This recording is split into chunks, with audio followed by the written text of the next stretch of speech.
une émission de plus, et cette fois-ci, on va vous parler de problèmes qui touchent à la sécurité, mais pas tellement à la sécurité active, si j'ose dire, mais un petit peu à la façon dont les autorités sont peut-être en train de nous mettre en fiche pour mieux assurer, non pas notre sécurité, mais leur sécurité. Si j'ose dire, savoir qu'il faut mettre en tôle vite fait, ou envoyer dans un camp de concentration pour l'empêcher de parler. Alors, avec moi, vous avez notre ami Maurice, qui est là. Donc, vous savez que c'est un ancien commissaire divisionnaire et il a l'habitude des problèmes de police et des problèmes de fiches. Et vous venez d'écrire un livre sur, dans le fond, les problèmes de fiches, où vous avez écrit des articles, le fichage, etc. Oui, exactement. Et donc, vous vous inquiétez un petit peu de cet excès de zèle des fichages. Tout à fait. Présentez-vous. Alors oui, donc je suis Guillaume Leroy, chargé d'enseignement en droit constitutionnel à l'université Paris 2 Panthéon-Assas. Je suis aussi doctorant et surtout je viens ici en tant que membre du Cercle Droit et Liberté. D'accord. Alors, le Cercle Droit et Liberté, pour ceux qui ne le savent pas, c'est un organisme qui a été créé il y a quelques années par une série de jeunes juristes pour que, dans le fond, la profession d'avocat, de juriste, soit le premier endroit où les libertés individuelles soient défendues. Parce que avant même que les lois ne soient passées, ils commencent à gueuler en disant ça va ou ça va pas. Donc, il me semble que c'est très important que vous soyez là parce que, comme le disait Saint-Just, il n'y a pas de pire ennemi pour un citoyen que son État. Donc, vous continuez votre présentation ? Tout à fait. Alors, dernièrement, le 4 décembre 2020, le Conseil d'État le gouvernement a fait paraître un décret dans lequel 3 fichiers de police ont été étendus quant à leur finalité. Normalement, un fichier de police a une finalité qui est de protéger la sécurité intérieure. Donc, il est valable à partir du moment où il va arriver à cet objectif. Et aujourd'hui, on l'a étendu aussi à la sûreté intérieure. À la sûreté intérieure, c'est une vaste nébuleuse, on ne sait pas trop, il n'y a pas vraiment de définition, donc c'est ça qui peut poser problème. Maintenant aussi, les informations qui peuvent être collectées sont étendues. On voit qu'avant, il s'agissait d'informations concernant les actions politiques, les actions philosophiques et religieuses, les actes. Maintenant, aujourd'hui, on va ficher les opinions, ce qui pose un vrai problème. Oula. Oui. Aussi, il y a un élargissement des personnes qui peuvent être fichées, parce que avant ces décrets, seule la personne intéressée était fichée. Aujourd'hui, c'est non seulement les personnes fichées, mais aussi leurs relations. Et ça va jusqu'à même des mineurs. Des mineurs aujourd'hui peuvent être fichés si ils peuvent potentiellement porter atteinte à la sécurité publique. Et enfin, il y a un élargissement concernant les personnes qui peuvent aujourd'hui consulter ces fichiers. Donc il y a la police majoritairement, et maintenant le procureur de la République peut utiliser ces fichiers afin de baser une condamnation en justice. Et ça pose problème parce que les fichiers de police sont des fichiers administratifs qui sont remplis avant une condamnation. Et donc ça pose un réel problème parce que sans avoir fait d'infraction, on se retrouve fiché. Et ces informations dans nos fiches peuvent être utilisées contre nous en justice le jour où malheureusement on se trouve... C'est-à-dire qu'on peut être condamné pour, par exemple, si quelqu'un a raconté une bêtise sur vous, que ça se retrouve dans le fichier, on peut dire il y avait des soupçons sur vous, etc. Puisque c'était déjà dans le fichier. Alors c'est pas des soupçons, mais en tout cas on utilisera les informations qui sont dedans. On dira, par exemple, si on est arrêté lors d'une manifestation, on dira qu'on a déjà eu des opinions politiques assez tranchées sur un sujet et que ça crée effectivement des nouveaux soupçons concernant une participation un peu radicale à des manifestations. Donc ça peut effectivement poser une grande problématique. Oui, parce que les fichiers de police, ce sont en fin de compte des fichiers de travail. En l'occurrence. De renseignement. De renseignement pour le travail. Par exemple, le fichier des personnes recherchées, le FPR, c'est un outil qui permet d'inscrire sur un fichier une personne qui est recherchée dans le cadre d'une affaire judiciaire. Ça peut être aussi un témoin qu'on recherche quelque part dans le cadre d'une affaire judiciaire aussi. Mais donc c'est un outil de travail. Si effectivement ces nouveaux fichiers de renseignement qui sont utiles quand même à la police arrivent pour éclairer le monde judiciaire, c'est effectivement un chevauchement de compétences qui est particulier. me semble-t-il. Tout à fait. Particulier, ça me paraît un mot un peu doux, non? Oui, mais parce que je reste nuancé. Je restais très nuancé pour voir jusqu'où va aller notre. Non, mais c'est ça qui est une grande problématique parce que si on va, moi je vais aussi, ici là vous exposer le cadre juridique qui est celui de la collecte de données. Normalement, c'est une loi de 1978, donc la loi informatique et liberté, qui régit la collecte des données personnelles. Pour côté privé, donc entreprise, on peut collecter les données personnelles à condition qu'on obtienne l'accord de l'intéressé. Il y a certaines données qui ne peuvent pas être fichées, notamment celles qui sont dites sensibles, donc toutes celles qui ont un rapport avec l'origine raciale et ethnique, l'orientation sexuelle, les idées et les opinions politiques, religieuses, philosophiques, l'appartenance syndicale, ainsi que des données de santé. Donc ça, c'est pour le côté privé. En revanche, côté public, maintenant pour l'État, il n'y a pas cette interdiction d'obtenir des données sensibles et de les ficher. Ah, ça n'existe plus? Et il y a depuis 1978, l'État peut ficher des données dites sensibles à condition de justement avoir un intérêt légitime qui est la protection de la sécurité publique. Donc maintenant, ça c'est pas un peu confier les clés de la cave de sa cave à l'alcoolique, ça? Ben un petit peu, mais en fait le grand problème c'est les dérives que peuvent avoir ces fichiers. Aujourd'hui, donc un des 3 décrets qui sont concernés par la parution le 4 décembre 2020, c'est un des fichiers qui sont les enquêtes administratives qui interviennent dans le recrutement des forces de police. Aujourd'hui, peuvent être utilisées dans ce recrutement des informations relatives aux opinions politiques. Donc ça, c'est un gros problème. Est-ce que aujourd'hui, le fait d'aller, les opinions politiques et religieuses, je précise, est-ce que le fait d'aller à la messe aujourd'hui, à des manifestations, est-ce que ça ne nous empêchera pas, dans quelques temps, de pouvoir rentrer dans la police ou dans l'armée? Ça pose une vraie problématique.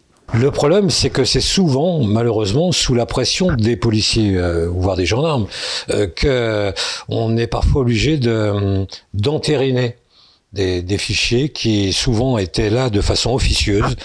J'ai en mémoire un fichier de gendarmerie, je crois, où justement ils avaient commencé à répertorier les gens selon leurs convictions religieuses, politiques, etc.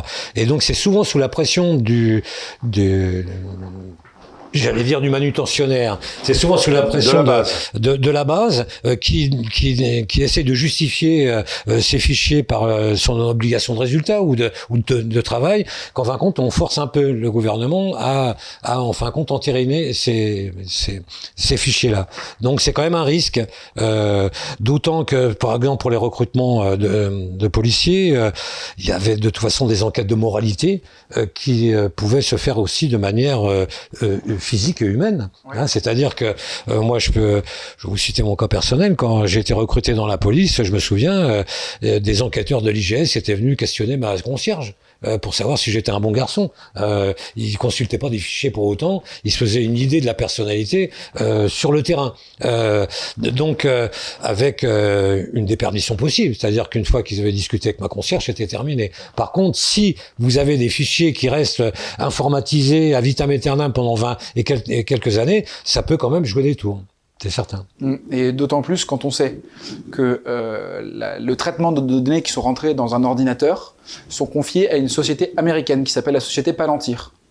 Et ils ont un double des fichiers qui est envoyé à la CIA, j'espère. Oui, en fait, parce que à partir du moment où leurs serveurs sont aux États-Unis, leurs serveurs informatiques sont aux États-Unis, la justice américaine a le droit de demander la remise de ces informations. Donc ça pose un gros problème. Donc ça, c'est principalement pour les fichiers de la DGSI. Mais effectivement, à l'époque, c'était des fichiers manuels. Exactement. Donc ça posait moins de problématiques, effectivement. Mais l'informatisation rend tout ça très difficile pour 2 raisons. D'abord, c'est qu'il peut y avoir des cas d'homonymie. Je sais qu'aux États-Unis, il y a eu des cas d'homonymie absolument monstrueux où le gars comprenait pas pourquoi il avait plein de malheurs. C'est que simplement, il s'appelait John Smith comme il y en avait. Et le deuxième, c'est que ça reste jusqu'à la fin des temps. Ces machins-là, ça ne disparaît pas. Ils vous disent qu'ils les effacent, mais... Les fichiers de police sont toujours quelque part malgré tout dangereux. On en parlait avant l'émission là, le fameux numéro de la sécurité sociale, là, 1 43 09 99. Exactement. 206 020, c'est le mien. Et en fin de compte, qui a été repris en 1945 dans le code de la sécurité sociale, avait été en fin de compte inventé par Pétain pour, en fin de compte, répertorier tous les Juifs de France. C'était un numéro qui, en fin de compte, était impossible. On pouvait pas le falsifier, quoi. Vous voyez, il y avait tellement de combinaisons de chiffres qu'en fin de compte, c'était difficile à falsifier. Donc, on a été un peu les inventeurs et les précurseurs de ces fichages. Pour vous dire à quel point, parfois, ça peut être extrêmement dangereux. Je vous citais des anecdotes. Je me souviens, il y a très longtemps de ça, dans les années 80, lorsque on avait envie de mettre un peu la pression sur des groupuscules d'extrême gauche ou d'extrême droite, etc., on exhumait une vieille commission rogatoire de quelque part, et sous ce prétexte-là, on allait interpeller différents individus. Vous voyez, par exemple, s'il y avait une visite royale ou d'un président en France, etc., et qu'on avait peur que certains activistes s'activent, eh ben on exhumait une vieille commission rogatoire, on allait les interpeller pendant quelques temps, on les gardait pendant 48 heures, le temps que tout ça s'apaise. Et je me souviens toute ma vie, une fois, j'étais donc en police judiciaire, on nous assigne une mission, voilà, dans le cadre de telle commission rogatoire, il faut aller interpeller telle personne qui est une gaucho notoire, et qui est vraiment extrémiste, ultra gaucho. Donc, 6 heures du matin, on cogne à la porte, on va donc interpeller cette personne, une jeune femme, qui tombe complètement dénue, quoi. On lui dit, madame, voilà, vous êtes une activiste de gauche, il faut absolument que vous nous suiviez au commissariat pour être entendu dans le cadre d'une commission rogatoire, etc. Et donc, une femme complètement effondrée, quoi. Et en fouillant un petit peu, on s'est rendu compte que cette femme était bibliothécaire. Et en étant bibliothécaire, elle était abonnée à tous les journaux, à son nom propre. C'est-à-dire que elle avait un abonnement à Rouge, à tous les journaux, François, je sais pas, Paris Match, etc., pour pouvoir les recevoir après dans sa bibliothèque et pouvoir les donner, mais c'était en son nom propre. Et donc, elle avait été fichée. En disant qu'elle était, puisqu'elle était abonnée à un journal d'extrême gauche, elle était donc d'extrême gauche. Vous voyez à quel point il faut manipuler les fichiers avec beaucoup de prudence. Ah, c'est même à géométrie variable, on peut le dire. Hein. Tout à fait. Donc, alors qu'est-ce qu'il nous... Donc il y a 3 fichiers. 3 fichiers qui ont été effectivement donc élargis. Donc là c'est le 4 décembre et après le Conseil d'État a été saisi en référé liberté afin de faire annuler ces 3 décrets. Et le Conseil d'État a dit que ces décrets n'étaient pas manifestement attentatoires aux libertés de manifestation, de religion et d'expression. Alors que on peut en douter fortement puisque si l'on sait que on risque de mettre en jeu sa carrière parce qu'on va participer à une manifestation dans laquelle on risque d'être fiché. Et ben forcément, on va se restreindre, on va se censurer nous-mêmes. Donc ça pose un véritable problème. Mais est-ce que le Conseil d'État défend aussi bien nos libertés qu'il y a quelques décennies ? C'est une question un peu piège. Sur le fichage, en tout cas, il y a eu déjà une tentative qui s'appelait en 2008, qui s'appelait le fichier Edwige, c'est ça, Edwige. Qui centralisait la quasi-totalité des informations récoltées par les différents services de police. Et déjà à l'époque, le Conseil d'État avait accepté préalablement à la parution du décret, que ce décret puisse apparaître, donc que ce fichier puisse être créé. Mais à l'époque, ça avait quand même soulevé quelques interrogations quand même. Clairement, il a été retiré 6 mois après sa publication. Voilà, exactement. Alors en plus, il faut savoir que pendant longtemps, il y avait des fichiers de police différents des fichiers de gendarmerie. Il a fallu, ne serait-ce que pour les antécédents, créer un seul et même fichier. Ça avait déjà été difficile. La difficulté, si vous voulez, c'est pas tellement le fichage est nécessaire pour la police. Hein, on a absolument besoin de fichage. Je crois que c'est Fouché qui l'a inventé, non ? Tout à fait. Mais même toujours pareil, pour rappeler des anecdotes, Napoléon III, par exemple, avait imposé que dans tous les immeubles haussmanniens, il y ait une concierge. Voilà. Mais il faut savoir que les concierges, presque tous leurs époux étaient des gardiens de la paix. C'est-à-dire que, vous savez que jusque dans les années 1980, la préfecture de police, il y avait un bureau d'éloge de concierge. C'est-à-dire que des gardiens de la paix qui arrivaient de leur province, on leur trouvait un logement. C'est-à-dire une loge de concierge. Leurs femmes faisaient la concierge et eux étaient gardiens de la paix dans l'arrondissement à côté. Mais ça n'avait qu'un seul but. C'est que Napoléon III voulait savoir exactement tout ce qui se passait partout. Parce que vous savez que pour rentrer, par exemple, après 10 heures, il fallait sonner et c'était la concierge qui vous ouvrait. Et vous deviez dire votre nom. Exactement. Donc si vous rentriez à 2 heures du matin, au retour d'une bamboche, et ben votre concierge était au courant, son mari aussi, qui lui-même était gardien de la paix. Dans le même ordre d'idée, c'est Napoléon III, toujours pareil, à la suite du scandale d'Hernani, là, dans les théâtres, avait imposé qu'il y ait un commissaire de police dans chaque théâtre parisien à chaque représentation. C'était une obligation. Jusque dans les années 2000, c'est le préfet de police Gaudin, je crois, qui a mis un terme à cet avantage,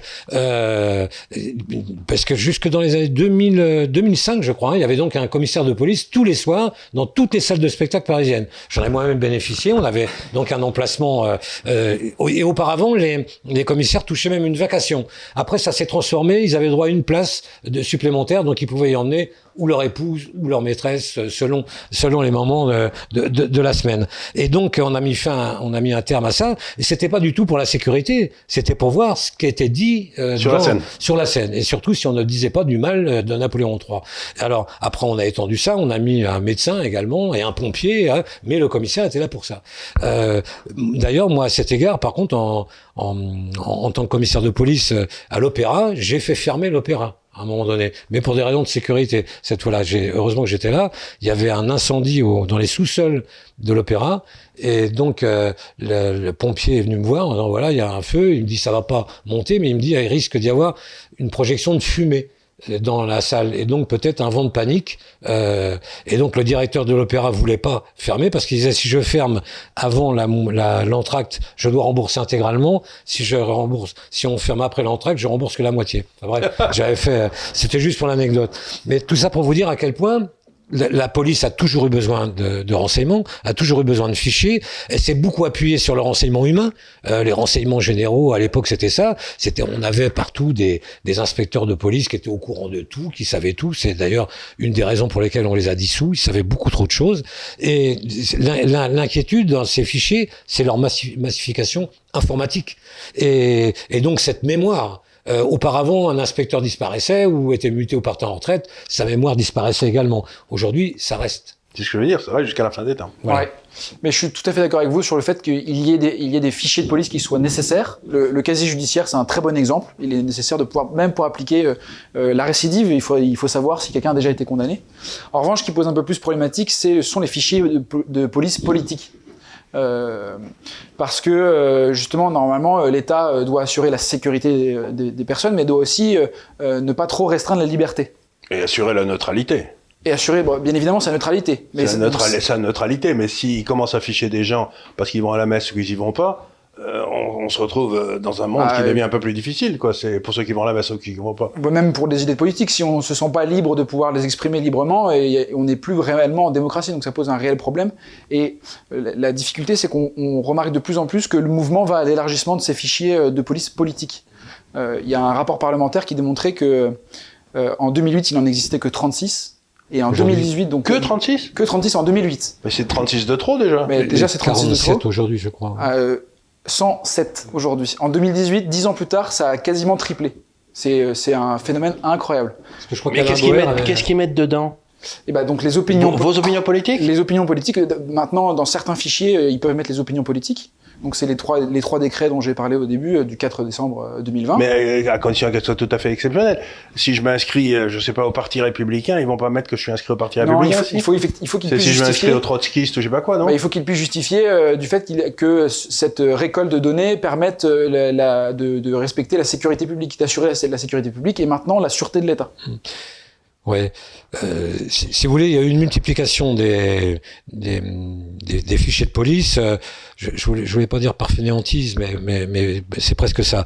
Bon, il y a des fichiers qui sont aujourd'hui absolument indispensables. Le FNEG, par exemple, le fichier national des empreintes génétiques, ou le FAED, le fichier national des empreintes des cas dactylaires. Les auteurs d'infractions sexuelles aussi. Voilà, des infractions sexuelles, etc. C'est extraordinairement important. C'est des outils d'enquête dont on a absolument besoin.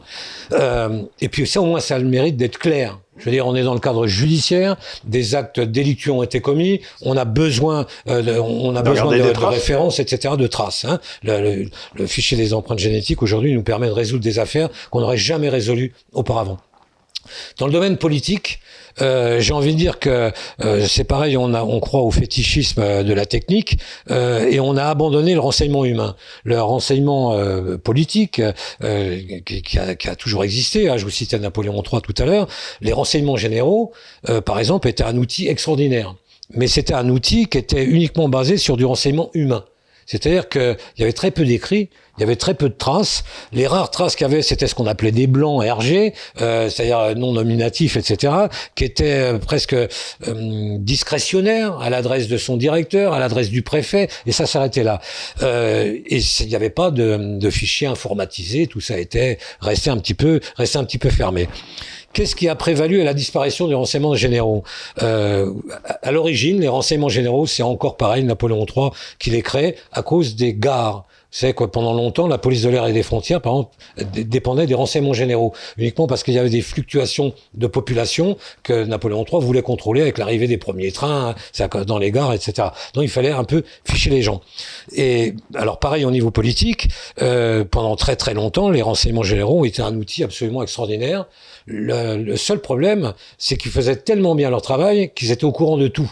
C'est-à-dire qu'au niveau politique, non seulement ils étaient au courant des tendances politiques, mais ils étaient au courant du nom de la maîtresse du député, de ses habitudes d'alcoolisme ou d'addiction, etc., etc. Ils connaissaient même parfois le numéro de la chambre d'hôtel où le député se rendait tous les mardis, par exemple. Vous voyez. Et donc, à un moment donné, on a dit c'est un petit peu trop embêtant pour la classe politique. Donc, on va supprimer ce renseignement humain, on va supprimer tout ça, on va supprimer les renseignements généraux, ce qu'a fait Nicolas Sarkozy, en disant on fait éclater les renseignements généraux et on veut plus en entendre parler. Manque de chance, arrive l'islamisation, le terrorisme, etc. Les renseignements généraux complètement désorganisés, on est obligé de recréer en catastrophe la direction générale de la sécurité intérieure, avec des antennes un peu partout en France, mais pas avec ces ressources humaines qu'il y avait auparavant. Auparavant, un inspecteur des renseignements généraux, il savait au mot près le prêche du vendredi dans chaque mosquée. Pourquoi? Parce qu'il avait des informateurs partout qui le tenaient au courant, etc.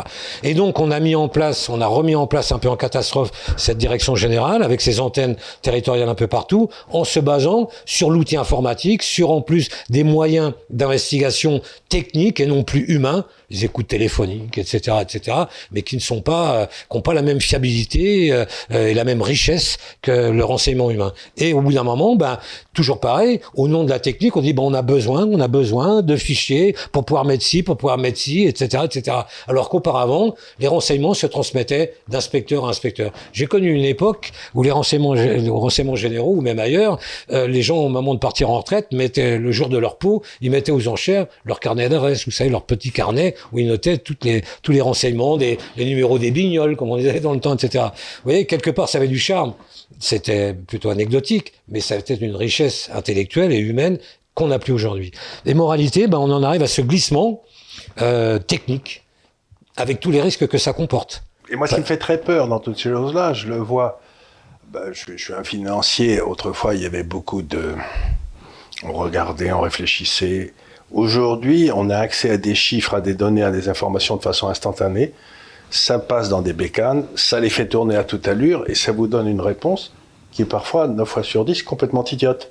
Mais comme c'est des chiffres qui ont été traités par un ordinateur, ça donne un vernis de sérieux à ce qui peut parfois être complètement idiot.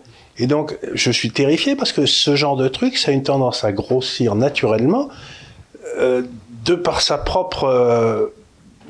c'est une espèce de tendance à l'obésité presque donc je sais pas ce qu'il faut faire, mais alors comment nous protéger contre ça, vous qui êtes dans le cercle droit-liberté là, parce que j'espère que c'est un de vos combats là. Bien sûr. Alors normalement, il faut savoir que ces fichiers peuvent être créés après un avis de la CNIL et un avis du Conseil d'État. C'est le gouvernement qui va choisir de créer un décret, c'est qui va rédiger un décret. On peut choisir de confier ce travail aux parlementaires après un débat public parlementaire, et ce sera une loi et plus un décret. Donc ça, c'est un des premiers garde-fous. Et on peut maintenant, il faudrait revenir à l'état antérieur du droit. On devrait non plus recenser les opinions, mais les actions. Les actions politiques. Ça qui compte. C'est ce qui est vraiment important. Et ça, c'est quelque chose que doivent demander les parlementaires. C'est quelque chose, le casier judiciaire, c'est des actions. Ce sont les actions, exactement. C'est pas, encore une fois, c'est une condamnation. C'est une condamnation. Encore une fois, c'est une différence essentielle qui avait été faite par, c'est souvent ce que je raconte ici d'ailleurs, mais c'est qui avait été faite par Abélard. Il faut faire, l'État doit se préoccuper des crimes et pas des péchés. Tout à fait. Et donc, qui s'occupent des crimes, qui mettent les crimes en fiche, ça me gêne pas du tout. Qui mettent les criminels qui ont été criminels en fiche, mais encore, il faudrait peut-être nettoyer les fichiers tous les 15 ou 20 ans pour les gars qui sont réformés. Mais ficher les péchés, alors là, on n'est pas rendu, les gars. Et puis, ça vous donne des moyens de pression qui sont... D'autant que le pauvre Abélard a été jeté en un sac en Seine, si ma mémoire est bonne. Non, le pauvre vieux, non, il est mort, mais c'était plutôt, il avait eu une histoire avec Héloïse, et que l'oncle d'Héloïse, lui a fait la châtrer. Ouais, la châtrer, ce qui est pire que d'être jeté dans un sac en Seine. Ceux qui ont été jetés dans un sac en Seine, c'était les amants des princesses françaises, ça c'est autre chose. Parce que je me souviens de l'histoire d'Héloïse et Abélard. Mais vous voyez, moi, votre jeunesse par rapport à mon âge, j'ai presque envie d'avoir une réflexion plus humaine. Vous voyez, je crois que la police, son grand défaut d'aujourd'hui, c'est d'avoir une grande paresse.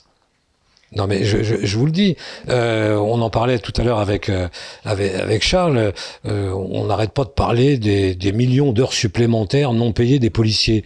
J'ai envie de dire, mais d'où viennent-elles, quoi?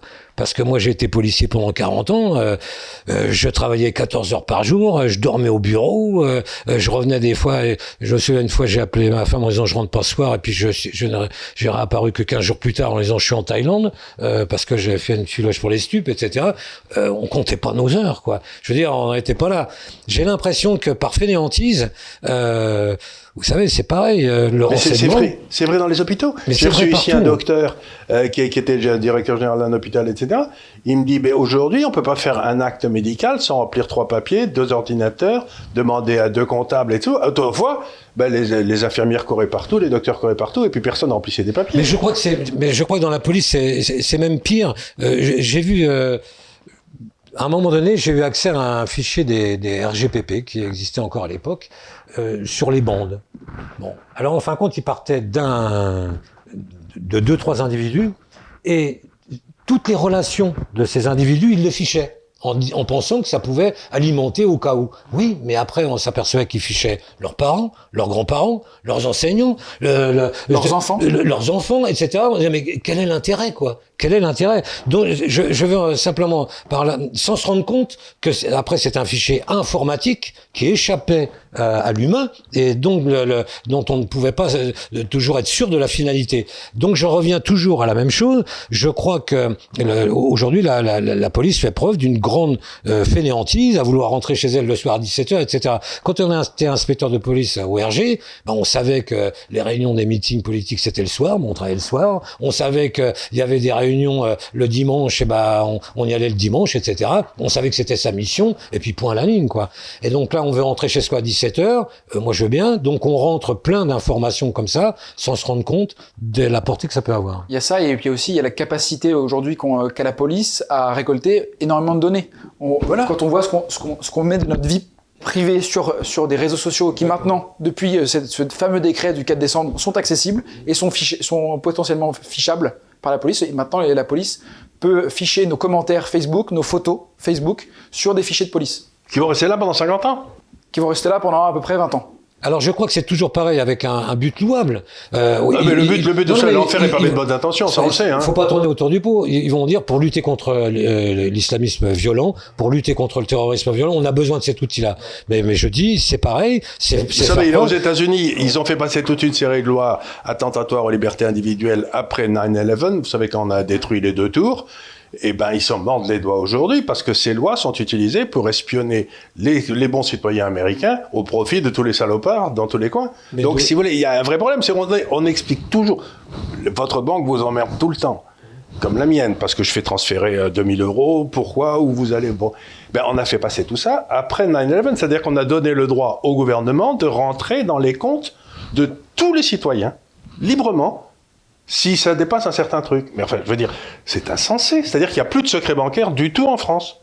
Mais d'autant que les algorithmes souvent sont un peu ridicules. Je vois aux États-Unis, il suffisait qu'au téléphone vous parliez de bombes, de terrorisme, etc., des mots clés pour que vous étiez écouté immédiatement.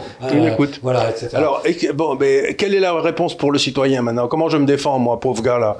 Eh bien, il faut se porter ces 3 décrets devant le Conseil d'État au fond, parce que vous savez, donc il y a une première procédure qui a été engagée. Les citoyens ont perdu, donc c'était plutôt la CGT concernant la problématique de l'appartenance syndicale fichée. Ils ont perdu. Maintenant, il y aura bientôt normalement une procédure qui sera au fond, qui permettra d'annuler ces décrets. Il faut. Alors qui se charge de les amener au fond? Il y a quelqu'un qui suit le dossier? Un justiciable, quelqu'un qui effectivement sera fiché et ne sera pas d'accord avec le fait que ses opinions politiques soient fichées. Et comment je sais que je suis fiché, moi? Parce que si un jour vous avez une problématique avec la justice et que la justice ressort justement ces fiches qui sont accessibles depuis peu, ça vous posera un problème parce que normalement. Parce qu'en plus, ces corneaux, ils commencent à parler aux GAFA.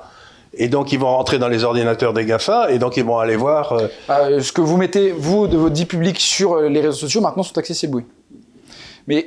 Mais en fait, plus largement, effectivement, ça peut permettre de répondre à la problématique du terrorisme islamique, mais la difficulté, c'est que les détournements sont trop importants, les possibilités de détournement sont trop importantes.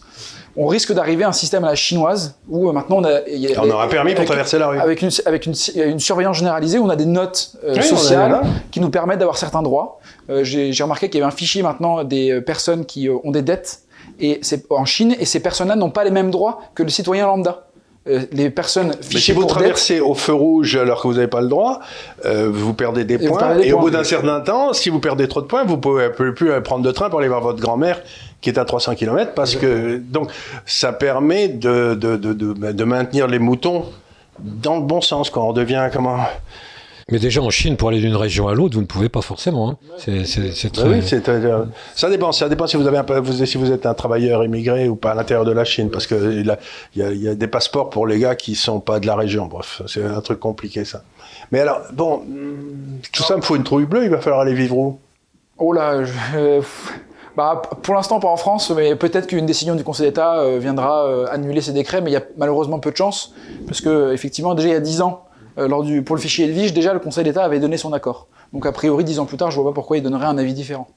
Mais espérons... Est-ce qu'il n'y a pas un vrai problème de fond là, où c'est l'État qui prend une décision concernant l'État? Parce que le Conseil d'État, est-ce que c'est au Conseil d'État, ça devrait être normalement au Parlement? Bien sûr, et en fait surtout, déjà c'est l'autorité à l'initiative, c'est le gouvernement qui n'a pas a priori obtenu notre aval sur l'élargissement de ces fichiers de police. Donc il faudrait confier cette mission non plus au gouvernement, mais au Parlement, où il y aurait un vrai débat, où on pourrait estimer que, on pourrait avoir publiquement, effectivement, le fond de l'histoire. Pourquoi est-ce que nous, on devrait être fichés pour nos opinions politiques? Et effectivement, ce serait un débat public, ce serait beaucoup plus intéressant que En fait, c'est quelque chose qui n'appartient pas à l'exécutif, mais qui devrait appartenir justement, la décision de donner un nouveau pouvoir à l'exécutif ne peut être prise que par le Parlement, me semble-t-il. Il me semble que là, c'est un abus de pouvoir. C'est le gouvernement qui se donne des pouvoirs pour mieux nous martyriser, mais ça, on sait qui ça veut faire. Mais l'exécutif, en fin de compte, cède devant ses incompétences. Parce que, je vous dis, c'est sous la pression des policiers, des gendarmes, de tout ça, pour dire on a besoin de ci, on a besoin de ça. À l'inverse, l'exécutif ne demande pas à la police, dites donc, vous pourriez peut-être me rendre des comptes au niveau de l'efficacité. Parce que il y a ça aussi. On en parlait encore tout à l'heure. Il suffit... il y a le Beauvau vous voyez comme quoi on peut aussi étendre le débat. Il y a en ce moment le Beauvau de la sécurité avec les 7 péchés capitaux de la police, etc. Dans la police aussi, il serait grand temps de remettre un peu d'autorité. Moi, je peux vous dire que on a laissé beaucoup trop couler au nom de la difficulté du travail. On a accepté des tas de choses. Et dans ce domaine particulier des fichiers, je crois que c'est à peu près pareil. L'exécutif devrait pouvoir être en mesure d'exiger un peu de résultats quand même malgré tout, parce que même pour l'antiterrorisme, on a vu que certains terroristes étaient fichés quand même quelque part. C'est les fiches S, les fameuses fiches S. Est-ce que ça a donné pour autant des résultats d'interpellation préventive, Mais non, etc. parce que ces fichiers S, voilà. Parfois, ils travaillent dans des endroits particulièrement dangereux pour la sécurité. Voilà, j'ai envie de vous dire, les frères Kouachi, que je sache, ils avaient été fichés déjà. Ouais, bien sûr, ouais, voilà. Donc, ça devrait être la démonstration que, alors que si par contre, on avait eu des inspecteurs aux fesses, des frères Kouachi comme on faisait dans le temps, c'est-à-dire passer son temps le cul dans un sous-marin, en planque, en filoche, etc. On aurait peut-être évité certaines choses. Donc ce recours miraculeux... C'est une solution de facilité, c'est ce que vous dites. C'est une solution de facilité, c'est exactement ça. Et qui pour autant, à l'analyse, n'apporte pas les résultats escomptés. Non, ça n'apporte jamais, parce que ça remplace jamais la transpiration et la sueur. Mais ça revient, vous savez, le fameux film Casablanca, où il y a un officier allemand qui est tué, puis il y a l'officier de police français qui arrive, qui dit arrêtez les suspects habituels. Mais c'est ça, de ce que vous avez dans les fiches, c'est les suspects habituels. Oui. c'est pas les gars qui ont peut-être automatiquement... Mais par contre, ça vous permet de tomber sur le gars qui a une mauvaise gueule beaucoup plus rapidement, quoi. Mais c'est peut-être pas lui qui a commis le crime. Je trouve ça étonnant. Mais en fait, ce qui est surtout incompréhensible pour le citoyen, c'est qu'aujourd'hui, il peut voir ses opinions politiques alors qu'il exerçait principalement son droit de manifestation, par exemple, fiché. Et d'un autre côté, on a le défenseur des droits qui va demander à ce qu'on arrête de faire des contrôles d'identité. Ça, c'est quelque chose qui est complètement incompréhensible. Des contrôles d'identité dans les zones sensibles. Dans les zones sensibles. C'est-à-dire qu'on n'est plus tous égaux devant la loi à ce moment-là. Ah non, donc ça crée effectivement, il y a un problème entre zones de non-droit et zones où... Donc dans les zones de non-droit, on a plus Mais quelque part, ça se rapproche les deux. Je vais vous dire pourquoi. Parce que justement, on veut s'éloigner de plus en plus de l'humain.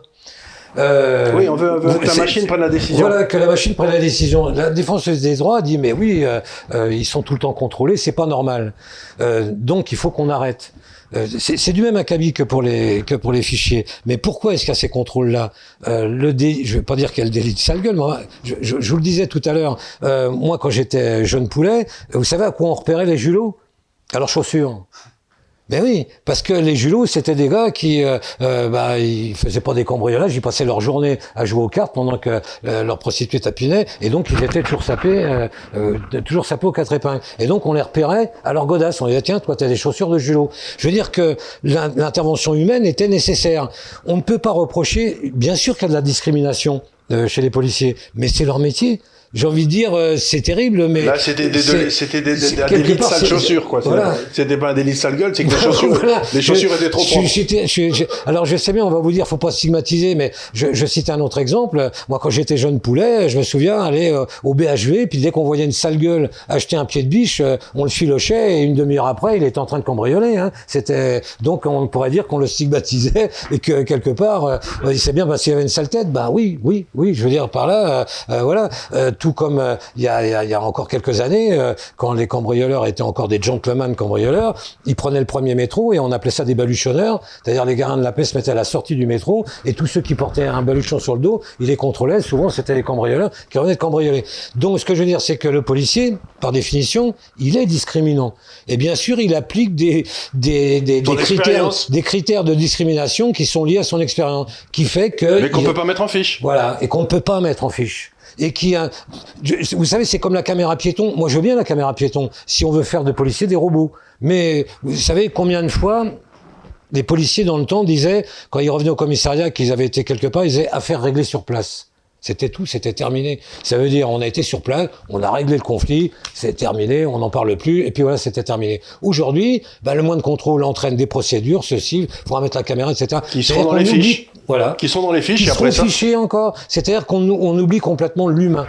Moi, je crois aux policiers débonnaires. Alors, je sais bien qu'on s'éloigne un peu de nos fichiers, mais quelque part, c'est tout à fait lié à cette démarche de la recherche de la technique pour pallier à nos carences individuelles. Oui, je suis tout à fait d'accord. Et c'est pas, encore une fois, c'est des recherches de productivité qui n'en sont pas. Exactement. C'est-à-dire, on a fait tourner des bécanes et on a l'impression qu'on a fait des progrès alors qu'on n'a rien fait du tout, quoi. C'est ce qu'on appelle comment on appelait ça? Pas la relativité limitée, mais la rationalité limitée. Voilà. Vous savez qu'auparavant, le meilleur exemple, c'est les ponts et chaussées. C'est-à-dire que pendant très longtemps, quand il y avait des accidents, quand il y avait des accidents à un carrefour, on faisait venir un ingénieur des ponts et chaussées, il disait il faut construire un pont. Pourquoi? Parce que quand il construisait un pont, il faisait une élévation, donc il touchait un pourcentage. Sur toute élévation, c'était donc une construction. Donc on appelle ça la rationalité limitée. C'est rationnel, mais c'est limité à mon problème, parce que si je fais monter un pont, je touche du pognon. À un moment donné, on a dit, maintenant c'est terminé, vous toucherez plus d'argent sur les constructions, vous toucherez un salaire plus augmenté, mais point à la ligne. Depuis, on a vu apparaître les ronds-points. Voilà, c'est aussi bête que ça.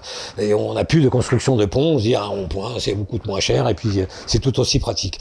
Dans le domaine des fichiers, dans le domaine de l'action policière, on en revient toujours à la même chose. C'est la rationalité limitée. Je peux pas, j'ai besoin de ceci, j'ai besoin de cela. On oublie que la police, ça soit aussi après 17 heures. Bah, ce serait pas si grave si ça n'était pas aussi attentatoire à nos libertés. Oui, parce que ce qu'on est en train de dire, c'est dans le fond ce qu'on n'a pas dit mais qu'il faut dire ici, c'est que donner de plus en plus de renseignements au gouvernement, il y a des tas de choses qu'il n'a pas besoin de savoir. Parce que à partir du moment où il les sait, il peut commencer à faire pression sur un certain nombre de gens qui n'ont aucune raison d'être embêtés par le gouvernement. Parce qu'ils ne vont pas contrevenir à l'ordre public. Voilà, je vous donne un exemple fiscal, moi, qui me terrifie, c'est qu'au début, on a commencé à payer nos impôts sur le revenu. Bon, très bien, je paye mes impôts sur le revenu. Mais maintenant, le gouvernement veut tout savoir de mon capital. Il va falloir faire des déclarations sur l'impôt sur la fortune, je ne sais pas si vous vous souvenez, tout ça. Et donc, le gouvernement veut savoir quelle est l'étendue de mon capital, parce qu'un de ces quatre, il va vouloir me le piquer. Et pour me le piquer, il faut qu'il sache ce que j'ai. Et donc, pour qu'il puisse pas me le piquer, il faut qu'il sache pas ce que j'ai. Vous voyez ce que je veux dire? Et donc, plus le gouvernement de ces choses sur moi, plus je suis en danger. Parce qu'il ne faut pas oublier qu'ils ont le monopole de la puissance légitime, et ils peuvent me mettre en tôle, ils peuvent me martyriser, ils peuvent ne pas me donner un boulot public, enfin je veux dire. Donc, il faut bien que le citoyen se rende compte que quelque part, plus le gouvernement demande d'informations, requiert d'informations et les met en fiche, plus nous sommes menacés. Et c'est ça le cœur du problème. Et si vous dites « je n'ai rien à me reprocher », c'est une ânerie parce que vous pouvez n'avoir rien à vous reprocher et vous pouvez être tout à fait l'objet d'un chantage désagréable parce que vous avez, je sais pas quoi, une sœur, un frère au moment d'une élection, n'importe quoi. Donc ce que je veux dire par là, c'est que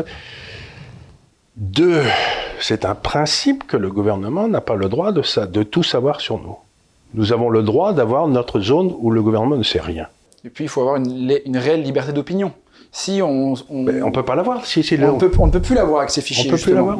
C'est ce que Paul Valéry disait. Il disait à partir du moment où l'État est trop fort, on souffre, mais l'État n'est pas assez fort, on meurt. Mais voilà, il faut vraiment avoir l'équilibre entre sécurité et liberté. En bon libéral, je dis, la seule chose pour coincer l'État dans ces tentations totalitaires qu'il a toujours, c'est la loi. C'est-à-dire qu'il faut que l'État soit soumis à la loi comme tout le monde. Et qu'il y ait une juridiction et ça peut pas être une juridiction d'État. Il faut que cette juridiction soit extérieure à l'État, parce que l'État peut pas se jeter lui-même. C'est pour ça que le Conseil d'État m'a toujours paru une monstruosité juridique en France. Dans ce cas, une des solutions pourrait être de modifier l'article 34 de la Constitution qui définit le domaine de la loi pour y insérer les fichiers et pour que le Conseil d'État, lui, ne puisse plus annuler ces fichiers. Enfin, il est plus son mot à dire sur ces fichiers-là. Voilà, ça serait une très bonne chose. Ça serait une très bonne chose. C'est-à-dire que toute nouvelle tentation par l'État d'essayer d'aller grappiller des informations sur les citoyens requiert soit un référendum, soit alors une intervention du législatif. Et en plus, c'est déjà demandé, ça a été déjà plusieurs fois demandé dans des rapports parlementaires. Les parlementaires veulent avoir le pouvoir d'initiative sur les fichiers de police. Eh bien, faites-nous savoir donc, faites-nous savoir le plus rapidement possible comment on peut vous aider dans cette quête du Graal. J'hésiterai pas. N'hésitez pas, parce que on s'appelle pas l'Institut des libertés pour rien. Et donc voilà, c'est parce que pour moi c'est essentiel, il faut se méfier d'un État qui nous veut du bien. Vous savez, c'était la vieille blague de Ronald Reagan, il disait les mots les plus dangereux en anglais, c'est « je viens de la part de l'État et je suis là pour vous aider ». Lui partait en courant en ce moment-là, il disait quand ils viennent dire ça, ça veut dire il faut se barrer, merci beaucoup. Donc l'État, c'est quand même c'est un animal à qui vous avez donné le pouvoir de vous martyriser, et il a une sacrée tendance à en abuser, quoi. Donc il faut tenir cette bête féroce en laisse, mais avec une laisse très très courte, hein. Sinon on va très très mal. Mais merci beaucoup. Le documentaire Chemin de France, présenté par Jean-Baptiste Noé et réalisé par Franck Martin, a rejoint la nouvelle plateforme associative VOD France, qui veut soutenir et mettre en valeur les productions indépendantes. En 4 volets, vous allez pouvoir voyager et entendre des artisans s'exprimer. Un format d'émission libre et spontané. Nous allons vous accompagner sur les chemins de France. C'est à Bonneval que le premier épisode commence. Jean-Baptiste va sillonner la région pour partir à la découverte d'artisans. Donc nous sommes avec Yves qui collectionne des tracteurs. Une rencontre avec Franck, un artisan vannier qui nous partage sa passion pour l'art de la vannerie. Avec Emmanuel, un agriculteur et microbrasseur. Une autre rencontre atypique avec Yves et Laurent, collectionneurs et amoureux de vieux tracteurs. Une balade en calèche avec Patrice. Jean-Baptiste va aussi passer à l'ancien prieuré de Marmoutier, forteresse isolée se dressant au milieu des champs de blé. Une nouvelle étape gastronomique avec la fameuse terrine Bonnevalaise, élaborée par la confrérie des Fêlés. Sébastien le caviste va déguster avec Jean-Baptiste quelques vins du Val-de-Loire pour accompagner les repas et les grillades. Et pour finir, Marie-Thérèse vous présentera sa production de fromage au lait de chèvre. La série Chemin de France continue avec un deuxième documentaire où Jean-Baptiste Noé rencontre Thomas Blonsky, le maire de la petite commune de Chapelle-Royale. Un petit village de la région Centre, aux portes du Perche, peuplé de 600 habitants. Ce maire, contre l'avis général, a pris le pari de réintroduire des commerces de proximité et des services pour redonner de la vie à son village et lutter contre la désertification du monde rural. On m'a dit, mais Thomas, c'est pas viable, ça fonctionne depuis 10 ans. La série Chemin de France propose aussi un troisième documentaire où Jean-Baptiste enquête sur le terroir. De la terre jusqu'à l'assiette, avec une escapade gourmande avec le chef Benoît Sello. C'est dans le fameux restaurant de Chartres, le Grand Monarque, que Jean-Baptiste rencontre le chef. La mission est de cuisiner un poulet et le transformer en plat de fête. Dans la même journée, le poulet passe du producteur au cuisinier et dans votre assiette. Visitons la ferme, visitons le potager de Diane, du local, de la tradition, du terroir. La série Chemin de France est aussi un 4e numéro, à la rencontre d'artisans d'art. 3 découvertes, un atelier réputé pour leurs vitraux, une forge, un tailleur de pierre. Vous l'avez compris, ces épisodes sont des voyages, à la découverte des richesses du patrimoine historique de nos régions. J'espère que cette présentation vous a donné envie de visionner cette série de documentaires. Si vous souhaitez passer un bon moment ou simplement aider l'Institut des Libertés, tout est disponible en VOD, en DVD, ou ça, sur vodfrance.com. Le lien se trouve en description YouTube sous la vidéo. Le site est une initiative de l'association Studio Phocéen, qui depuis 2007 propose des activités pour les passionnés du cinéma et de l'audiovisuel. Merci à vous et à bientôt.